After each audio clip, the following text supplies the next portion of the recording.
What's good, everybody? It's your boy Todd Smith here, and once again, alongside my tag team partner Dale Clifford out there in Fernley, Nevada. Welcome to yet another episode of the No Gimmicks podcast on the 3 and Out Radio Network. Dale, what is good, my man? What is up, Todd? It is a good day and a good for a good show and a good interview. Very, very excited for this one. A huge indie prospect may or may not be making a big decision coming up soon. So excited to just talk to him a little bit. Damn straight. Donovan Dijak is joining us on the No Gimmicks podcast. What's good, my man? Everything's good. Everything. Couldn't have said it better myself, man. So we're going to go ahead and jump right on into this here. So last night on the New Age Insiders, you announced that you would no longer be accepting any more indie bookings, and that you will wrap up your last round of shows the weekend of August 4th. So please share with us and our viewers. We would all like to know what is next for Donovan Dijak. Let me turn it up the right way so everyone can spelled next wrong. There's an E in there. My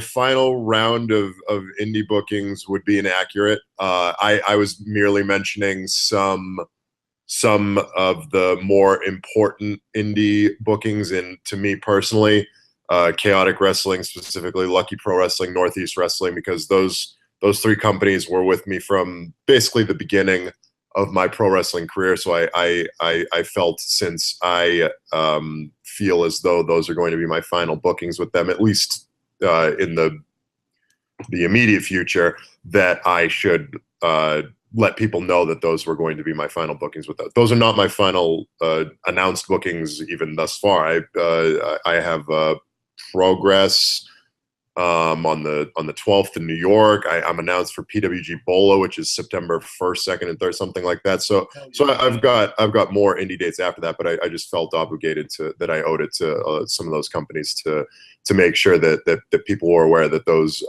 may very well be the final times that I'm going to appear for those companies.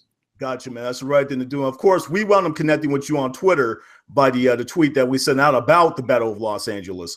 I'm going to go ahead and hand it over to my tag team partner, Dale here. Dale, what you got for Donovan?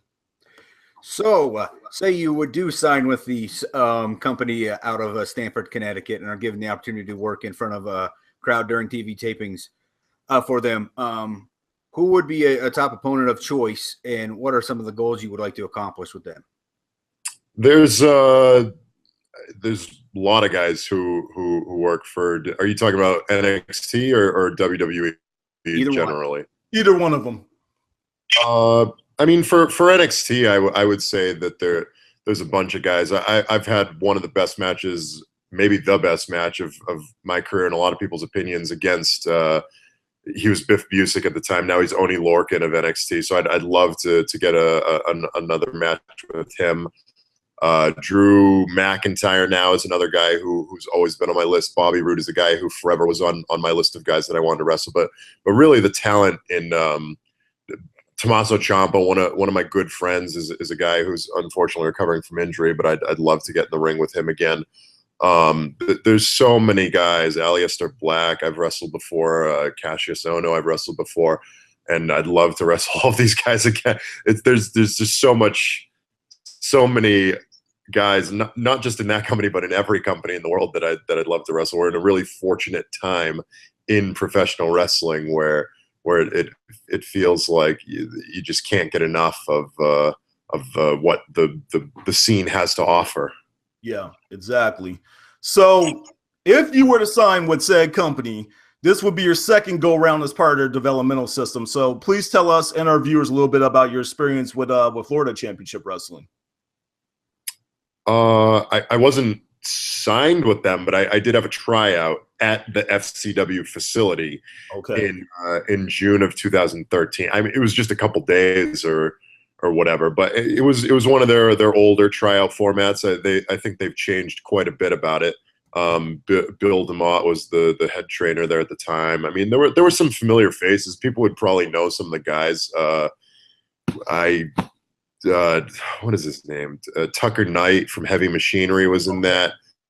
One of the authors of Pain, Sonny something was I don't even remember. I don't know if he's Akeem or Rizar or which one he is, but one of those guys was at that tryout. Chad Gable, who everyone's familiar with, was at that tryout. Indie wrestler Jackson James was there. There were some NFL guys, some Olympic guys, and me. So that's sort of who populated that tryout specifically. None of us had any real pro wrestling experience at the time. I had been training for maybe 6 months. Jake had been training for maybe a couple months. I think Chad had been training for like a couple weeks, something like that. And other than that, nobody had any real training. So there wasn't much like actual pro wrestling going on, just mostly just kind of blow up drills and sort of promo-ish things where people were just kind of talking. It was just kind of getting a feel of who could do it and who couldn't. And they signed some guys and didn't sign me. Fortunately for me, I think it ended up working out for me because I got – it's really an unparalleled experience to be able to wrestle the guys that I've been able to wrestle. I mean, even in the past couple months, it's kind of surreal the amount of guys and the talent that's with some of the guys that I've been able to wrestle, and it's really sort of unparalleled. Really, I'm so fortunate that I was able to start wrestling at 25 or 26, and now I'm only 30, and I already have some of the best experiences in the ring and out of the ring in maybe the history of professional wrestling. So I'm so fortunate in that regard.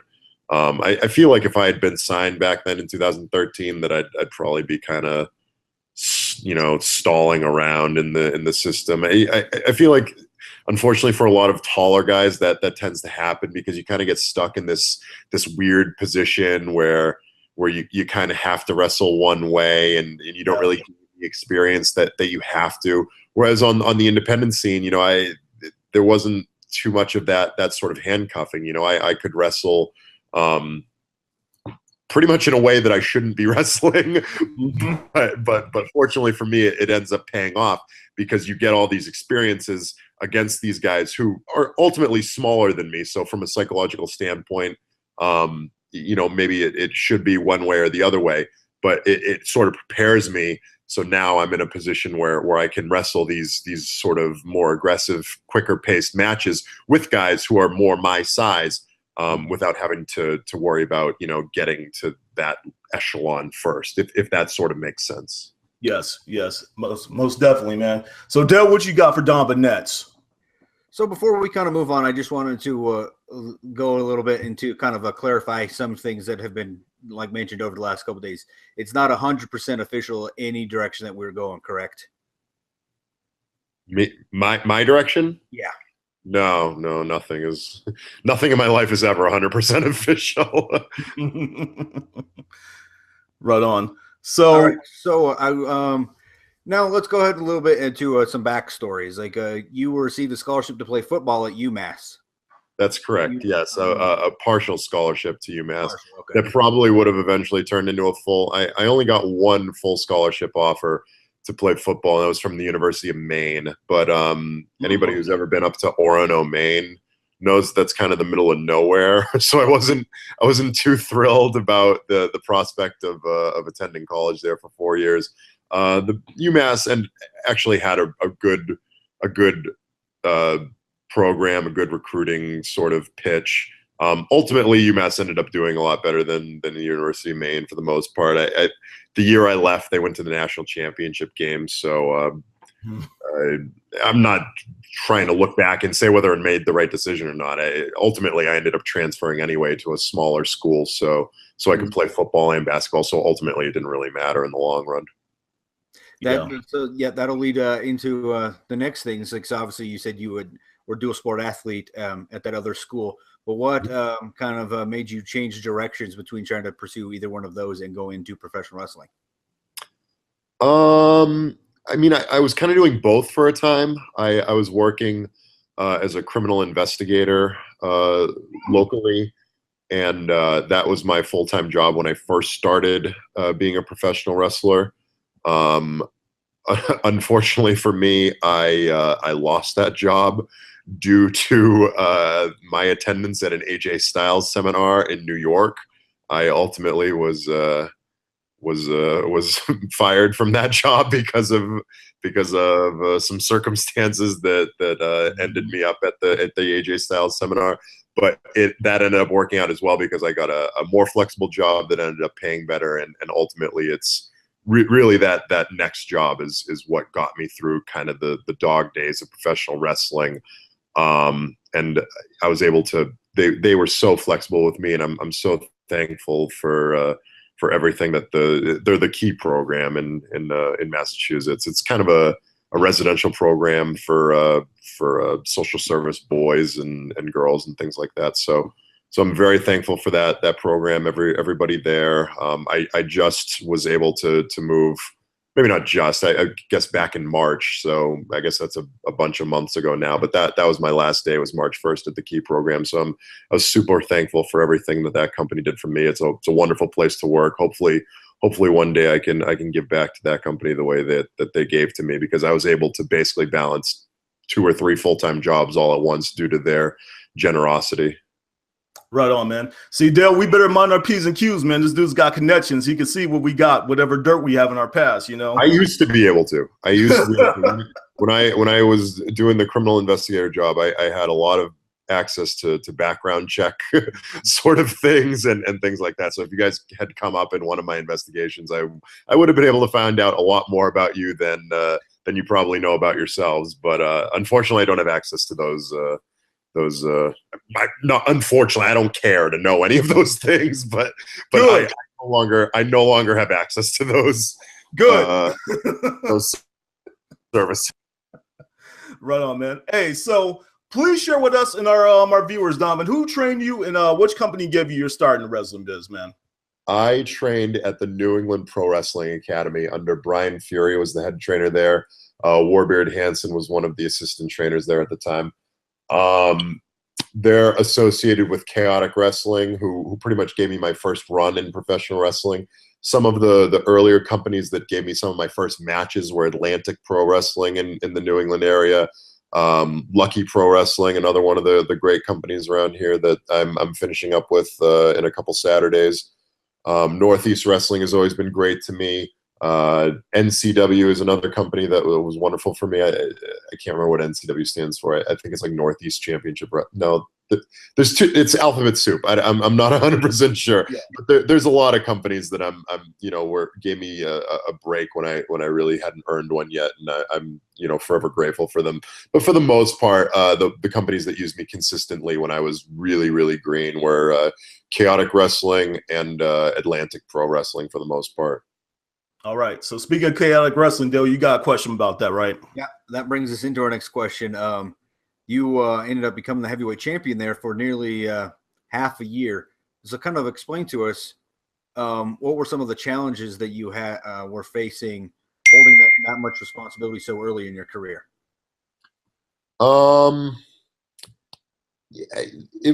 It's obviously it's great to be the champion of a company. Honestly, I've only been the champion of a company twice ever. It was 2 times with Chaotic. I was the heavyweight champion once and the tag team champions once.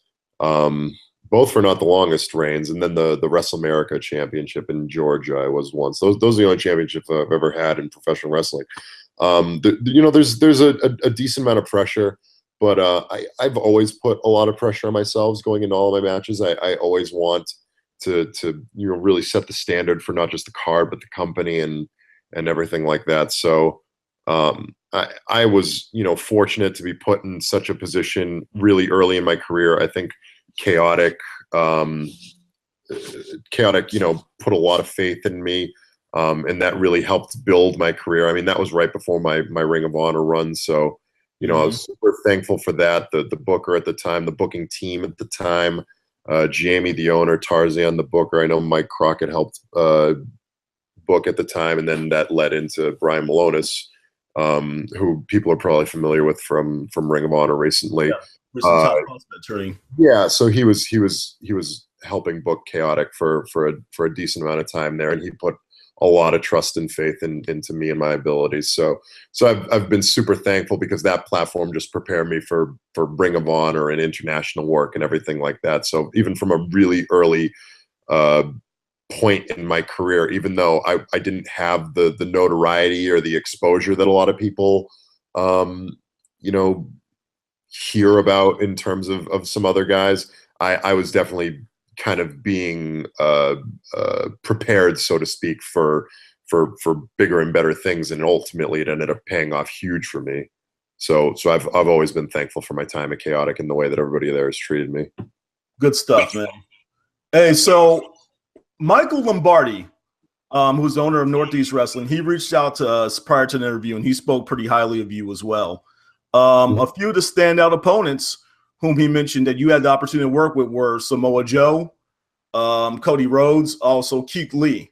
So out of those three, whom do you feel you had the best chemistry with, and what do you feel you learned from working with those three guys? Would you say Cody, Keith, and Samoa Joe? Yes. I mean, I can't. I try my best not to rank matches. There's too many of them. There's too many good ones.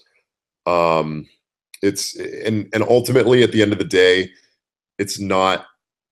I'm not trying to have like 5-star matches. I'm just trying to entertain the most people as possible. Sometimes that gets me accolades. Sometimes the matches are ranked well by certain individuals. I can't control that stuff. What I can control is that I give 100% and I try to present the best match possible whenever I can. Those three guys are three guys who are really awesome to work with. People seem to love my matches with Keith Lee. Those tend to get the most internet buzz. But that being said, I've learned so much from wrestling Joe and so much from wrestling Cody. I honestly can't express how fortunate I am between companies like Northeast Wrestling, Ring of Honor, WXW, Revolution Pro Wrestling, Chaotic itself. The list goes on and on beyond wrestling, of companies that have been able to put me with guys who, really up my game and sort of make me push my limits in the world of pro wrestling. So for that, I'm forever thankful, and Northeast Wrestling is no exception. I've had some great matches, and if anyone's interested in watching any of these matches that we're talking about, we can check them out. You can check them out anytime on the Northeast Wrestling Pivot Share or on High Spots Network, whatever those links are. But yeah, all those matches are on both of those servers, and they're all outstanding matches. So I encourage anybody to check those out. Good stuff. Yeah, I'm new here to the Northeast, as we had discussed before the interview. I've only been out here for about 4 years, but I can say that is one of the most professional indie companies that I've ever attended a show for, Northeast Wrestling. Yeah. Northeast Wrestling provides a wonderful dynamic of things that I think every kind of variety of pro wrestling fan could be looking for. They have their smaller shows that feature a lot of great young indie names. If that's a thing, like the Ricochets of the world, the AR Fox of the world, AR Fox, those sort of people. And then they have these sold shows where they feature some of us, but sometimes they mix us with talent. I just wrestled, Jack Swagger on one of those shows, so that's an interesting matchup. So they use these bigger names, these names that kids who only watch WWE will recognize. So when they hear that Cody Rhodes is coming to town, or Jack Swagger's coming to town, or Ryback is coming to town, they get excited. So now the turnout is a little bigger. It's a family-friendly event, so you get parents and stuff. So they're at ballparks outside during the summer. So it's really sort of a fun atmosphere, and for us as wrestlers, especially me in a developmental stage, it's a great opportunity to wrestle in front of a different variety of crowd that I'm used to, because on most indie shows it's your your whatever 18 to 30-year-old males for the most part. They're all super hardcore sort of fans that have seen everything in the world. They're very sort of focused, judgmental sort of crowd, whereas the Northeast Wrestling scene, a lot of you get a lot of children, kids who are currently watching the WWE product. They're familiar with the Rybacks, the Cody Rhodes of the world, but now I get to present them, Donovan Dijak and what I perceive to be what they will enjoy from me as a product. So I think that's completely invaluable experience. Right on, man. All right, Dale's got a question about ROH for you. Cool. So during your time at ROH, you obviously were a top prospect winner, the crown jewel of the embassy, and the right-hand man for the truth. So kind of out of all of those experiences that you picked up from ROH, what was the most beneficial to you? The most beneficial was the talent that I was able to wrestle against. No question in my mind. It was interesting being in the storylines with the different stables and being around Jay Lethal and getting to watch his matches up close was wonderful experience. Truth Martini, obviously a wonderful trainer, and being around Nano was excellent as well.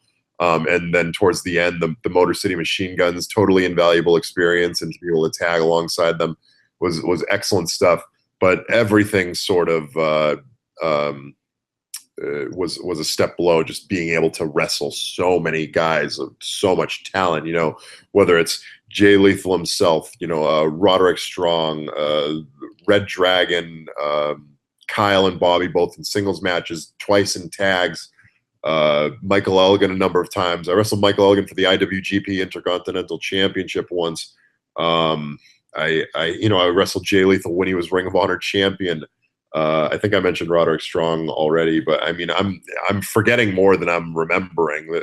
Like I said, my long-term memory is terrible. But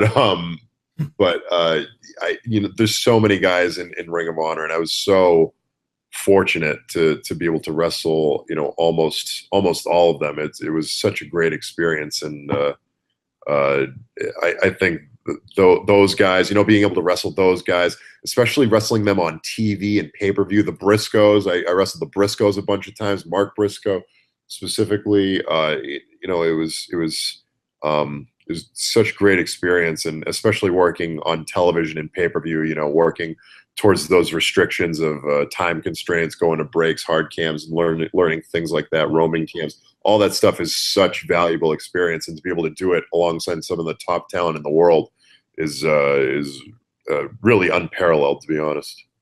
Man, I've had the opportunity to attend 2 Ring of Honor shows since I've lived out here, and the one that I went to at the Hammerstein Ballroom earlier this year, I think it was Manhattan Mayhem. Yeah. One of the coolest things happened, because this is something you will never get at a WWE show. I had the opportunity to actually meet Kerry Silkin, because he came around and he shook every single person's hand prior to the event that was down there for the meet and greet. I mean, that's like one of the most personable experiences you're going to get at a pro wrestling show. Kerry, he might be, in terms of the structure of Ring of Honor, I think Kerry might be the guy who was like in my corner like the most from day one, just whether it be from a business or a friendship standpoint. I don't think anybody really was vocally as supportive of me as Kerry Silk, and I'll be forever thankful for him. He's a great friend, a wonderful guy, a wonderful human being, and I owe him a lot from my time at Ring of Honor. Indeed, man. So let's talk about Feast Your Eyes for a moment. For you, it's more than just a catchphrase, man. It's also the name of one of the most unique finishers in the wrestling business. It combines the sheer brutality of a move like the Burning Hammer and the sudden impact of a move like Go to Sleep. I've never seen anyone else use this finisher besides you. So how in the hell did you come up with that move, man? It's a story I've told many times. This comes up on a lot of podcasts, but yeah, a lot of people don't hear it. It's obviously the move is influenced by the GTS, CM Punk, and Kenta, Hideo Itami now. So the move is so great, and so much of my moveset is derived from just kind of taking 2 moves that I find real cool and just smashing them together into some move that I feel like nobody's seen before, which sometimes they have and sometimes they haven't. I do a choke slam into a backbreaker, which Nick Gage does, Ricky Shane Page does. But both of those guys are great guys, and I've talked to both of them about it, and they're super supportive. I use a short arm super kick, a spinning big boot. So a lot of those moves are just two things that are cool, kind of smashed together. So this one was a burning hammer with the GTS, obviously. The origin of it actually began because I wanted something with a knee strike. So I started doing it out of like I had a lighter guy with me. His name is Christian Casanova. I'm actually wrestling him on the second show that I talked about for Lucky Pro Wrestling. It's just like a 6-man tag. It's me, Mikey Webb, Scotty Slade versus Anthony Green, Ilya Markopoulos, and Christian Casanova. So this was 2 or 3 years ago now at this point, but he was at class, and we were just messing around after class. I picked him up in like a reverse body slam. He's a little bit lighter, so that it wasn't that hard to do this, like a reverse body slam. So he was facing up, and then kind of popped him over and did the knee strike on the way up. And I said, oh, this is cool. I'll keep using this. So I kind of evolved it from that into like a power bomb onto the shoulder, like a Farouk's Dominator sort of thing. Okay. So I started using it like that. For anyone who's interested in seeing that variation of it, I only used it maybe once or twice on shows. One of them is on the High Spots Network, on CZW's network. My one and only appearance at CZW was against Alexander James in a very short match, but I did use that variation of it. And then I might have also used it on like a Beyond Studio taping against Mikey Webb really early on. And then the first time I used it out of the torture rack was the first round of the Ring of Honor Top Prospect tournament against Jake Durden, who's a taller guy, so I wasn't sure if it would work out, but it ended up getting this huge pop, a huge reaction. It was the only thing anybody was talking about from that match. So thankfully, I silly me, I was like, oh, I'm going to do this sweet tope con hilo over the top, and everyone's going to freak out because this tall guy's doing a dive. Nobody cared at all about my dive. I don't think I've ever done that dive ever since, maybe once or twice. But yeah, the finisher ended up getting gifted and retweeted and all this other crap, and people were super excited about it. So obviously I stuck with it. The only alteration I've made to the move since that first time I used it in the Top Prospect tournament, and maybe 3 or 4 months later, I changed it from using the left knee to the right knee because I felt like it had more impact with the right knee sweeping across my body. I thought that was a better visual. So that's how I changed it, and from that point on, I've been using it the same way ever since. Right on. So now we know. Couple social media questions for you, and we're gonna go ahead and wrap this up. Donovan, Dale, what you got for him? Cool. All right. So first one comes from a Facebook fan of ours, Andrew Scanlon. He wants to know, who was your favorite wrestler as a kid? Stone Cold Steve Austin. And that's the bottom line, because Donovan Dijak said so. That's right. Yeah, I had a big Stone Cold poster on my wall. It was one of my favorite posters. I loved Stone Cold. I as a child I wasn't that young. I started watching wrestling when I was 11 or 12, but when that's still a kid. When I was a kid watching wrestling, I could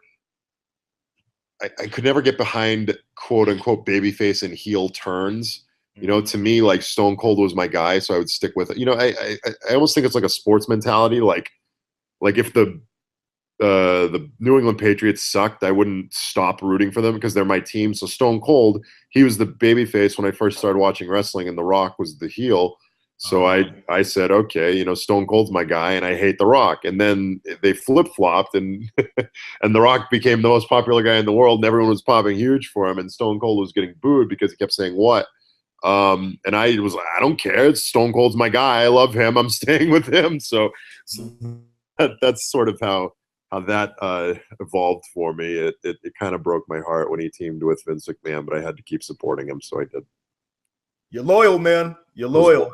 I was loyal. Beyblade Parm from Reddit says, what have been the best and worst interactions which you have ever had with fans? Give us at least one example of each. God, I can't remember.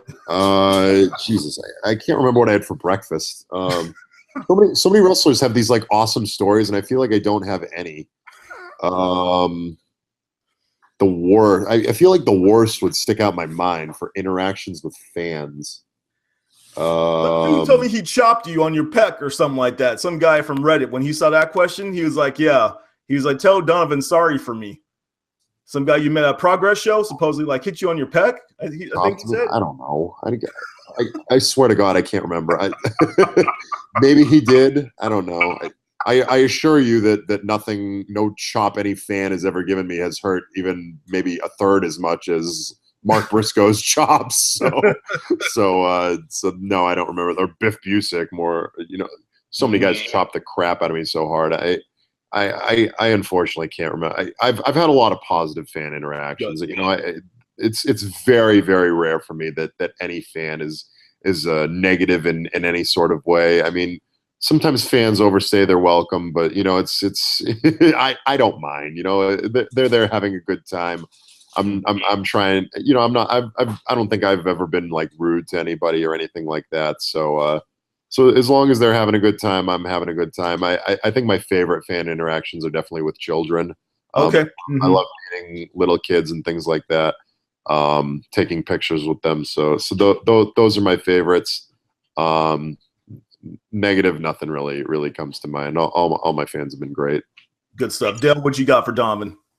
All right, so next one comes from a Twitter user, Ryan Sullivan. He just wants to know, what's your drink of choice? You must know Ryan. Ryan knows my drink of choice. I think I've been out to eat and drink with him before. So I enjoy a lovely what was it from our wedding?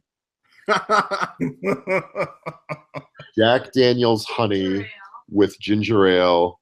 Okay. And lime. It was wonderful. It was my wedding day, so I might be being biased, but it was the most wonderful drink I've ever had. I like anything with any variety of Jack Daniels, but I don't drink that much, and especially nowadays, I almost took alcohol completely out of my diet. I really only do it when it's like a super social occasion, like my birthday or something like that.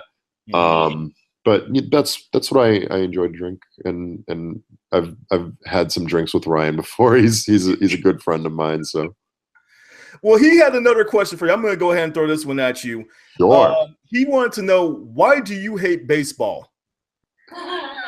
I don't hate baseball. I just don't love it as much as he does. His life revolves around baseball. Mine unfortunately does not. It used to.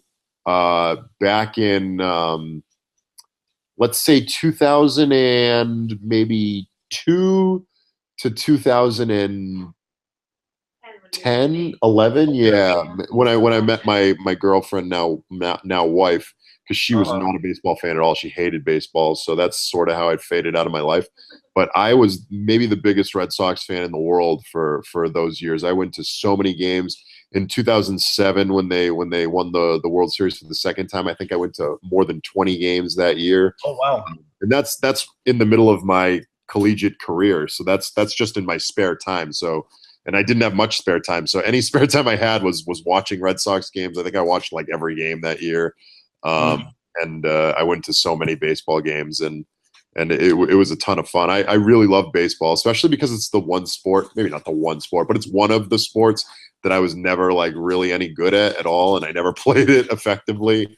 So it was always very interesting for me to study it from sort of an outsider standpoint, where I didn't understand sort of the mechanics of anything that was going on. So in reality, I liked baseball a lot, but now I just don't have time for really any sport other than football, because football is really easy to watch because you just need to find kind of 2 hours a day to watch it. But I'm a Patriots fan, so for the most part, you don't need to watch most of the regular season games, because after the first quarter, it's a blowout. So, and they're going to be the playoffs every year, right? Find like 5 seconds to watch, 8 touchdowns in the first quarter, and then you can just kind of go back to whatever you were doing after. Right on, man. So yeah, Dale, go ahead and help us wrap this thing out, man. All right, so Donovan, we appreciate you taking the time out to join us tonight. So at this time, we want to give you the opportunity to promote any appearances and shows that you've got coming up. Sure. Yeah. This weekend, I've got Limitless Wrestling. It'll be my final appearance for Limitless Wrestling in Maine this Friday. This Saturday, I'm in Austin, Texas for Wrestle Circus, my final appearance for them as well. Pro Wrestling Resurgence on Sunday in Illinois. That's my debut for them. They're in association with Glory Pro Wrestling, so that's a wonderful company. Then the following weekend after that, I've got Northeast Wrestling, the one that you're going to be at on Friday, and then Sunday I'm going to be at Beyond Wrestling. It's their biggest show of the year, American Rana, so I'm super excited for that. And then the weekend after that is the weekend that everybody's been talking about, where I announced my final matches for those companies. I'm going to have that sweet T-shirt at those events. That's Lucky Pro Wrestling on August 4th, and then I'm sorry, Chaotic Wrestling on August 4th, Lucky Pro Wrestling on August 5th, and my final appearance for Northeast Wrestling on August 6th in Bethany, Connecticut. All right, man. Also, let our viewers know how they can stay in touch with you via social media, Donovan. Everything for me is Donovan Dijak, DONOVANDIJAK. Twitter is at Donovan Dijak. Facebook.com/Donovan Dijak. Instagram is Donovan Dijak 44. Those are the main three that I use. And ProWrestlingTees.com/Donovan Dijak. You can get all of my T-shirts, for the most part, except for one, which is the one that I just released. And I just tweeted out a link to the exclusive online shop. Legit Fit is going to be taking care of that online T-shirt sales for me. So anybody who's interested in getting that brand new shirt, I haven't gotten the shipments of that shirt yet, but anyone who wants that shirt can get it before everybody else through the link that I just tweeted out. And I'm sure that I'll Facebook it and all those other things very shortly. Cool, man. Hey, one thing is for sure. We can sit up here and talk wrestling with my man Donovan Dijak all night long, but unfortunately, we got to wrap this thing up, y'all. So, hey, thank you for joining us for this episode of No Gimmicks Podcast, featuring our interview with the one Mr. Donovan Dijak. We are no gimmicks, no image, all wrestling, all the time. Sweet. Thanks for having me, guys. Please subscribe to our official YouTube channel at www.youtube.com/the No Gimmicks Podcast. Make sure that you subscribe publicly so that way we are aware of your support. Also, check out Craig Perkins' article, Around the Ring and Back Again, on ProWrestling.com. We would like to hear from our viewers, so please leave us some feedback in our comment section. Also, like us on Facebook and follow us on Twitter at the No Gimmicks PC. Remember, sharing is caring. Feel free to share the links to our episodes with other professional wrestling fans and on your social media accounts as well. That does it for this episode of No Gimmicks Podcast on the 3 and Out Radio Network. For my tag team partner Dale Clifford in Fernley, Nevada, this is Todd Smith in Bristol, Connecticut signing off. Until next time around, y'all take care.